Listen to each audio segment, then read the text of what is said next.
নমস্কার, হাবড়া বিষ্ণুপ্রিয়া জুয়েলার্সের পক্ষ থেকে আজকে অক্ষয় তৃতীয়ার জন্য কিছু দারুণ লেটেস্ট কালেকশন নিয়ে এসেছি।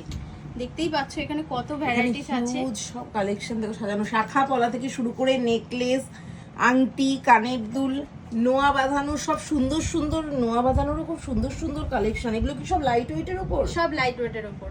বাহ, এই দেড় প্যাচে এগুলো নোয়া কেমন বাঁধানোটার ওয়েটের ওয়েট উপর যাচ্ছে আছে? 7 গ্রাম 600 মিলি। 7 গ্রাম 600 মিলি Price কেমন আসবে? হাত ভরা কভারেজ। এগুলো অ্যাপ্রক্স প্রাইস আসবে আপনার ৭৬,০০০। এত সুন্দর পাশে কালেকশন থেকে দেখিয়ে শুধু দাও। এত কম প্রাইসে দেখো। বাহ, দেখে নাও। আর নেকলেস গুলো দেখো, নেকলেস গুলো এত সুন্দর ডিজাইনের উপর সাজানো। তুমি একটু প্রাইস বলো না, লাইট ওয়েটের উপর প্রত্যেকটা কয়েকটা ডিজাইন খুবই ইউনিকের উপর দিয়ে যাচ্ছে। এইটা সবথেকে লাইট ওয়েটের মধ্যে দিয়ে যাচ্ছে, গলা ডিজাইনটা ভরা কিন্তু একটা দারুণ। কালেকশন। এটা কিন্তু 6 গ্রামের মধ্যে দিয়ে যাচ্ছে। এটার অ্যাপ্রক্স আপনার প্রাইস আসবে 60,000। 60,000